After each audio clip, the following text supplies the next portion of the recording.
Cantonment in a state of siege. We must leave office.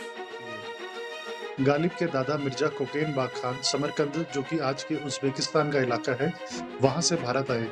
Ghalib के पिता Mirza Abdullah bag Khan Hindustan में मुगल फौज में अफसर रहे, लेकिन गालिब सिर्फ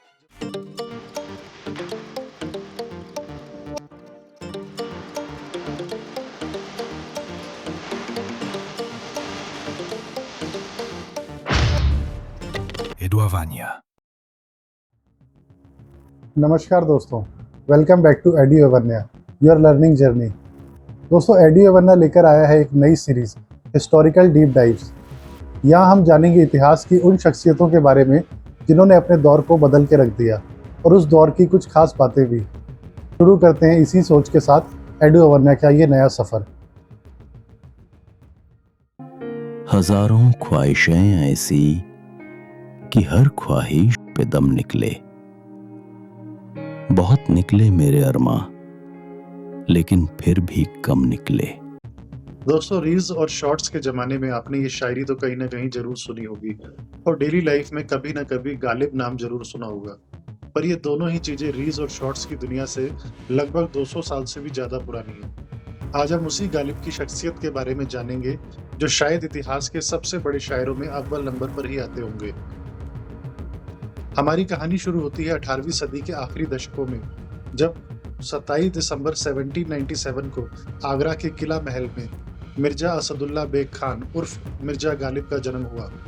गालिब उर्दू और फारसी शायरी में ऐसा नाम है जिसे न सिर्फ हिंदुस्तान बल्कि पूरी दुनिया सलाम करती है। गालिब के दादा मिर्जा कोकेन बाग खान समरकंद, जो कि आज के उज़्बेकिस्तान का इलाका है, वहां से भारत आए। गालिब के पिता मिर्जा अब्दुल्ला बेग खान हिंदुस्तान में मुगल फौज में अफसर रहे, लेकिन जब गालिब सिर्फ 5 साल के थे तब 1803 की अलवर की लड़ाई में वह मारे गए। फिर परवरिश की जिम्मेदारी उनके चाचा ने उठाई, लेकिन 4 साल बाद वो भी एक हाथी के ऊपर से गिरने से चल बसे। गालिब की माँ इज्जत उन निसा बेगम कश्मीरी खानदान से ताल्लुक रखती थी। गालिब की एक बड़ी बहन और एक छोटा भाई भी था। गालिब ने जिंदगी के रंग मोहब्बत में ही नहीं, बेबसी और दर्द में भी खूब देखे। यही उनकी शायरी में बार बार झलकता है।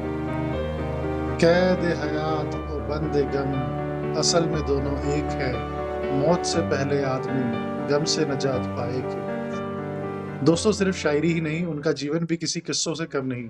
गालिब का निकाह 1810 में करीब 13 वर्ष की उम्र में उमराव बेगम से हुआ, जो खुद लोहारू रियासत के नवाब इलाही बख्श खां की बेटी थी, और इसी के बाद वो आगरा से दिल्ली आ गए। अब लोहारू घराने का जिक्र आते ही एक अद्भुत कड़ी निकल कर आती है। वो पटौदी नवाबों से जुड़ती है और फिर आगे चलकर सैफ अली खान तक पहुंचती है। तो आप ये भी कह सकते हैं कि नवाब पटौदी यानी सैफ अली खान का भी गालिब से एक दूर का नाता जरूर है, क्योंकि लोहारू और पटौदी नवाब चचेरे भाई थे।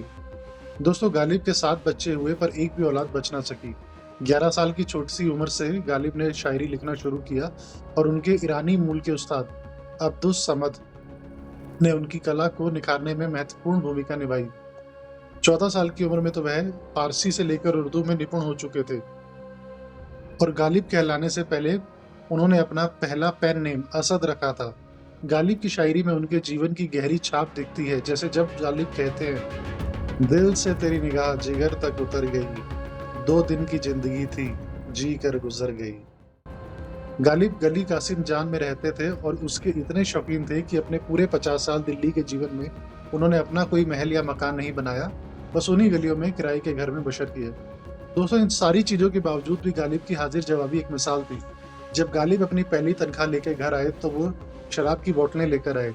उमराव बेगम ने पूछा, तुमने सब पैसा शराब पर क्यों खर्च दिया? इस पर गालिब ने हंसते हुए कहा कि ऊपर वाले ने सबके खाना खाने का इंतजाम किया है, लेकिन पीने का कोई बंदोबस्त नहीं किया। वो करना तो हमारा काम है। उस जमाने में गालिब को शराब पसंद, और खास तौर से ओल्ड टॉम जिन में गुलाब जल मिला के पीने, और साथ में उनके पसंदीदा चकना आम के किस्से बहुत मशहूर थे।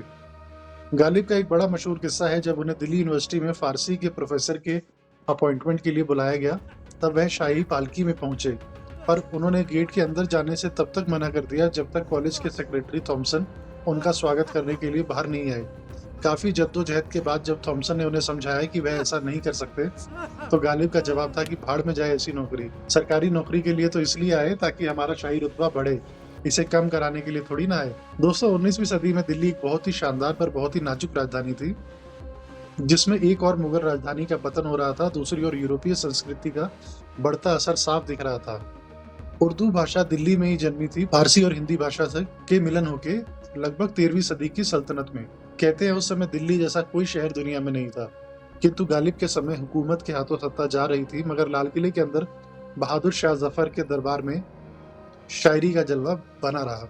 बहादुर शाह जफर 62 साल की उम्र में मुगल सल्तनत के 17वें और आखिरी बादशाह तब बने जब 1837 में उनके पिता अकबर शाह सेकंड ने लगभग 31 साल के बाद शासन छोड़ा, और तब भी वह उनकी पहली पसंद नहीं थे। अकबर शाह सेकंड की पहली पसंद तो तब भी बहादुर के सौतेले भाई मिर्जा जहांगीर थे, पर लाल किले में लोगों पर हमला करवाने की वजह से ईस्ट इंडिया कंपनी ने उन्हें दिल्ली से बाहर कर दिया था। दोस्तों बचपन से ही गालिब की इच्छा दिल्ली दरबार में मुख्य कवि बनने की थी। 1850 में बादशाह ने उन्हें दबीर उल मुल्क यानी सेक्रेटरी ऑफ स्टेट और नज्म उद दौला यानी स्टार ऑफ स्टेट से भी नवाजा, पर उनकी दरबार के मुख्य कवि बनने की इच्छा तब तक पूरी नहीं हो सकी जब तक उनके सबसे बड़े प्रतियोगी शेख इब्राहिम ज़ौक़, जो कि बहादुर शाह जफर के सबसे चहेते शायर होने के साथ साथ उनके उस्ताद भी थे, वो जीवित रहे। गरीबी में पले बड़े ज़ौक़ अपनी काबिलियत से दरबार के मुख्य कवि और बादशाह के उस्ताद भी बने। बादशाह ने उन्हें कखानी ए हिंद यानी किंग ऑफ पोइट्स से भी नवाजा।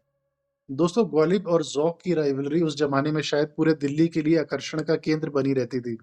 उस समय उन दोनों को पूरे विश्व में विख्यात राइवलरी जो कि सैलियरी वर्सेस मोजार्ट से कंपेयर किया जाता था। ज़ौक़ आम जुबान, सादा अल्फाज और मजबूत उस्तादी के लिए जाने जाते थे। वो कसीदे के उस्ताद थे, जो कि उनकी एक मशहूर शायरी से झलकता है। लाई हयात गज़ा ले चली चले, अपनी खुशी न आए ना अपनी खुशी चले। मगर गालिब का बेबाक अंदाज ही अलग बसाता है। गालिब खुद कहते हैं, है और भी दुनिया में सुखनवर बहुत अच्छे, कहते हैं कि गालिब का है अंदाज़े बयां और। इस पर ज़ौक़ भी लिखते हैं, इन दिनों गर्चे दक्कन में है बड़ी कदरे सुखन, कौन जाए ज़ौक़ पर दिल्ली की गलियां छोड़कर।